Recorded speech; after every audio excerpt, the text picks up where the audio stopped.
Aksi Cawapres nomor urut 2 Gibran Rakabuming Raka saat debat Pilpres pada Selasa 12 Desember kemarin menuai sorotan dari berbagai pihak, satu diantaranya dari kubu lawan. Pasalnya, dia tampak memberikan semangat kepada para pendukungnya saat Capres Prabowo menjawab pertanyaan dari tim lawan. Debat kala itu berlangsung begitu panas. Gibran sampai terlihat berdiri dan memberikan tepuk tangannya. Alhasil, Komisi Pemilihan Umum atau KPU memberikan teguran kepada Gibran. Namun Gibran sudah menyampaikan permintaan maafnya. Terkait hal ini, anggota Dewan Pakar Tim Nasional Pemenangan Anies dan Muhaimin, Bambang Wijoyanto, angkat bicara. Ia menyebut apa yang dilakukan Gibran layaknya orang yang suka menonton supporter bola, sehingga dia dinilai tidak bisa membedakan mana yang seharusnya direspons dengan heboh. Hal itu disampaikan Bambang di Sekretariat Koalisi Perubahan Brawijaya Jakarta Selatan pada Kamis 14 Desember 2023. Kubu paslon nomor urut 1 Anies dan Caimin menilai lawan terberat dalam debat Cawapres nantinya adalah Cawapres nomor urut 3 yakni Mahfud MD. Hal tersebut disampaikan oleh juru bicara Timnas Amin yakni Angga Putra Fidrian pada Rabu 13 Desember di Sekretariat Timnas Amin. Setelah melihat debat Capres perdana pada Selasa 12 Desember, ia menilai Caimin akan menghadapi lawan terberatnya yakni hanyalah Mahfud MD. Wakil Ketua Tim Kampanye Nasional Prabowo Subianto dan Gibran Rakabuming Raka yakni Ahmad Muzani angkat bicara. Ia mengatakan banyak orang yang meremehkan kemampuan Gibran dalam berdebat. Padahal Gibran adalah satu-satunya cawapres yang pernah ikut debat di Pilwalkot Solo. Namun menurutnya jika kubu lawan meremehkan mereka, hal itu justru akan menjadi keuntungan bagi timnya. Artinya mereka akan memberikan pembuktian bahwa Gibran telah mempersiapkan diri secara matang dalam menghadapi debat Cawapres nantinya. Ia menyebut bahwa dalam debat nanti akan banyak kejutan yang akan ditunjukkan ke hadapan publik. Capres nomor urut 1 Anies Baswedan merespons soal janjinya yang tak akan maju di Pilpres menghadapi Prabowo Subianto. Ia mengatakan pernyataan itu dibuat pada saat dirinya menjabat sebagai gubernur pada tahun 2019.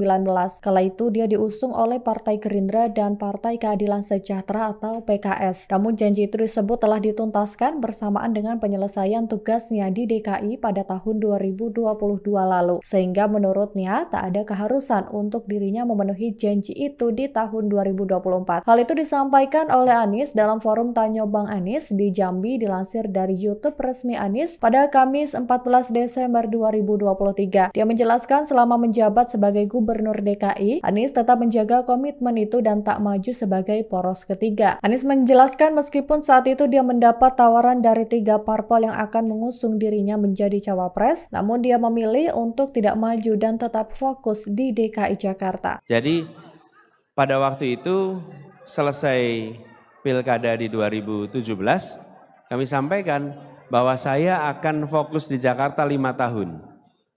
Akan fokus di Jakarta 5 tahun.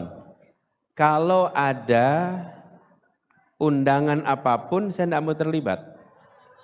Bahkan di tahun 2018, saya diundang oleh beliau untuk menjadi calon wakil presiden, dan saya sampaikan saya komit pada warga Jakarta untuk berada di Jakarta 5 tahun. Itu janjinya. Dan pada saat yang bersamaan saya juga diminta oleh yang lain. Ada 3 partai yang meminta saya menjadi calon presiden.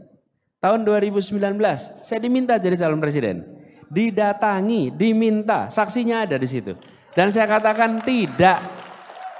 Tidak, kenapa? Saya sudah komit pada Pak Prabowo bahwa di 2019 ini saya akan konsentrasi Jakarta dan saya tidak akan memotong pencalonannya Pak Prabowo di 2019. Nggak mau. Karena komitmen saya di Jakarta, saya jawab. Jadi diminta jadi wakil, saya tidak bersedia.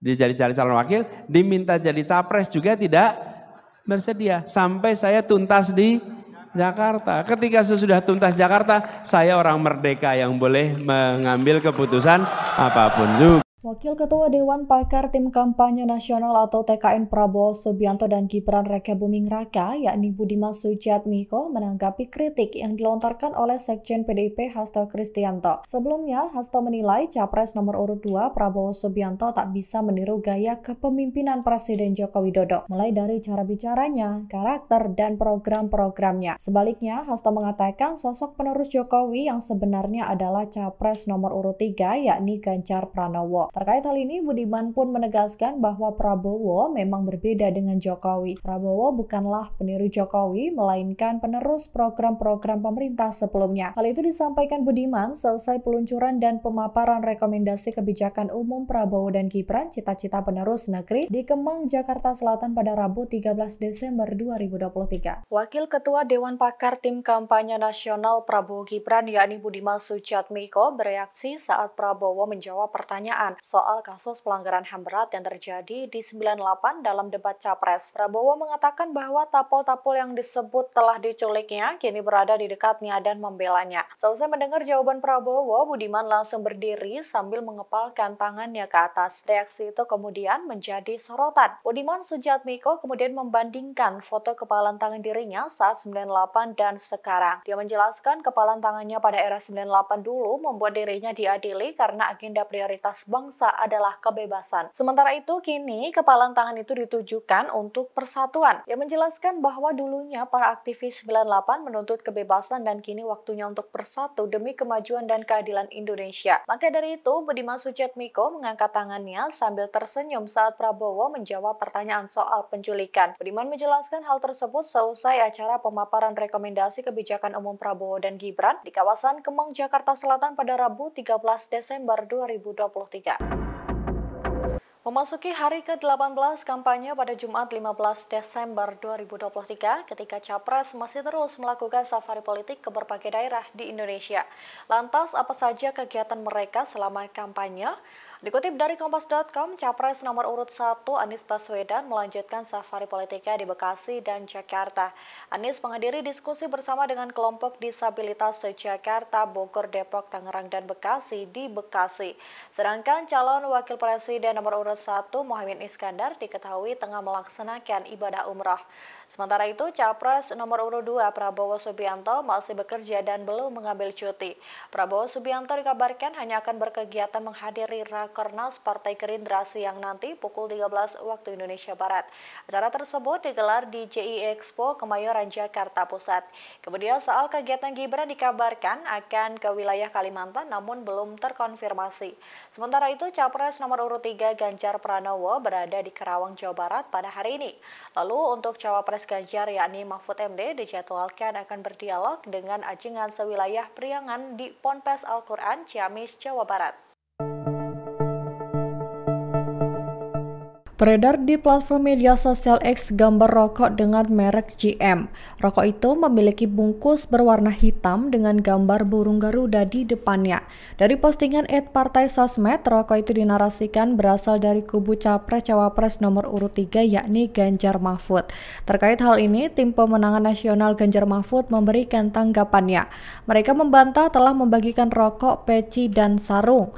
Juru bicara TPN Ganjar Mahfud yakni Guntur Romli menegaskan bahwa segala merchandise terkait Ganjar Mahfud hanya dijual di Mall FX Sudirman, Senayan, Jakarta. Hal tersebut dia sampaikan pada Jumat 15 Desember 2023. Sebelumnya, TPN Ganjar Mahfud memang baru saja meluncurkan sejumlah merchandise atau cenderamata yang dijual di Mall FX Sudirman pada Senin 11 Desember lalu. Adapun beberapa produk yang dijual mulai dari t-shirt, topi, jaket, hingga jas hujan. Ex-pentolan Front Pembela Islam atau FPI Habib Rizik Shihab hingga kini belum menentukan arah dukungan politik terhadap paslon manapun. Kuasa hukum Rizik, Aziz Yanuar, mengatakan bahwa kliennya secara terbuka mendukung keputusan Ijtima Ulama yang mengusung pasangan Amin dan Caimin di Pilpres 2024. Namun ada beberapa hal yang membuat pihaknya masih berpikir ulang untuk mendukung Amin. Satu diantaranya adalah rekam jejak Partai Kebangkitan Bangsa atau PKB yang vokal membubarkan Front Pembela Islam. Pernyataan itu dikatakan Aziz pada Jumat 15 Desember 2023. Namun Aziz mengatakan bahwa dirinya tidak bisa membaca beragam kemungkinan yang ada ke depannya. Pasalnya, dinamika politik masih terus berjalan dan akan berpengaruh pada keputusan Rizik Syihab mendukung salah satu pasangan capres dan cawapres. Sehingga dia menilai keputusan Rizik masih bisa dilihat dalam beberapa kondisi politik ke depannya. Sebelumnya, Ijtima Ulama yang menyatakan dukungan kemenangan untuk pasangan Anies dan Caimin melalui Fakta Integritas. Rizik Syihab pun mendukung Fakta Integritas itu, namun belum menyatakan dukungan untuk paslon manapun. Presiden Joko Widodo menanggapi pernyataan Capres nomor urut 1 Anies Baswedan soal indeks demokrasi di Republik Indonesia yang turun. Jokowi mengatakan bahwa apa yang disampaikan Anies bisa jadi bahan evaluasi. Namun orang nomor 1 itu menegaskan bahwa pemerintah tidak pernah membatasi apapun dalam hal demokrasi. Dirinya juga curhat bahwa seringkali menerima hinaan dan cacian. Namun itulah bentuk dari aksi demokrasi yang kerap kali terjadi di Indonesia. Sehingga apa yang disampaikan Anies tidak relevan dengan kenyataan yang ia hadapi selama menjadi presiden. Hal tersebut disampaikan Jokowi saat memberikan keterangan pers di kawasan Monumen Nasional Jakarta Pusat pada Jumat 15 Desember 2023. Sebelumnya, Capres nomor urut 1 Anies Baswedan menyebutkan kebebasan berbicara dan indeks demokrasi di Indonesia mengalami penurunan. Hal tersebut disampaikan Anies dalam debat pertama calon presiden pemilu 2024 di Gedung KPU Jakarta pada Selasa 12 Desember 2023. Presiden Joko Widodo menyebut dirinya bisa mengetahui arah dukungan partai politik suatu daerah dengan melihat warna cat dari bangunan kota itu. Pernyataan ini disampaikan Jokowi saat meresmikan pembukaan Musyawarah Nasional Luar Biasa Asosiasi Pemerintah Kota Seluruh Indonesia tahun 2023 di Bogor pada Jumat 15 Desember hari ini. Dikutip dari YouTube Sekretariat Presiden, Jokowi mengatakan bahwa identitas sebuah kota yang terlihat dari partai politik asal dari wali kotanya. Ia mengatakan bahwa dirinya seringkali melakukan kunjungan kerja ke daerah-daerah, namun banyak kota-kota di Indonesia yang tidak memiliki perbedaan yang mencolok. Tanpa menyebutkan nama partai, Jokowi seringkali melihat fenomena cat bangunan yang sama dengan warna partai politik wilayah tersebut. Terlepas dari persoalan cat bangunan yang digunakan di setiap kota, Presiden Jokowi tahu bahwa ada banyak negara yang punya karakter bangunan yang bisa dicontoh untuk diterapkan di Indonesia. Seperti Ambon yang memiliki kekuatan di bidang perikanan, kemudian bisa dibuat seluruh fasilitas menggunakan ikonik ikan di setiap kota atau daerah. Sehingga ia berharap desain arsitektur masing-masing kota harus ada yang unggul dan menarik. Dari si catnya aja saya sudah tahu ini dari partai apa.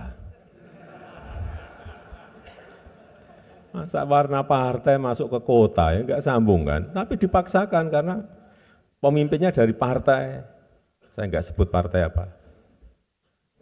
Dari partai A, langsung catnya ungu, ya nggak menyinggung. Catnya ungu. Waduh, nggak sambung. Kantor-kantornya Pemkot juga dicat ungu. Ini apa tuh ini? Tapi kalau saya udah hampir setiap hari sih ke daerah, jadi tahu, oh ini dari partai ini. Wali kotanya ini dari partai ini. Termasuk baju yang kita pakai sekarang ini.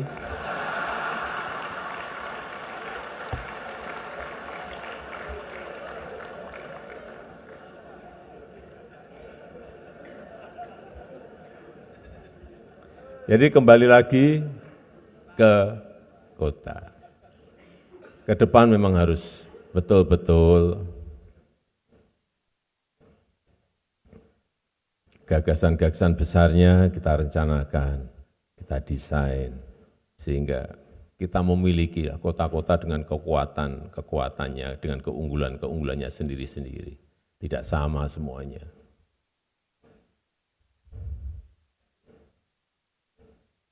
Karena banyak sekali produk-produk unggulan dari setiap kota itu yang membuat kota itu terkenal.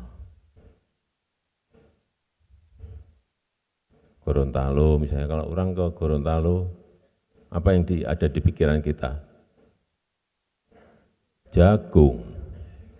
Di jagung.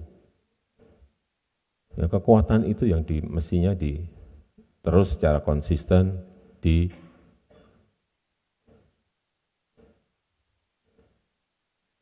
rencanakan, dikerjakan setiap tahun dengan.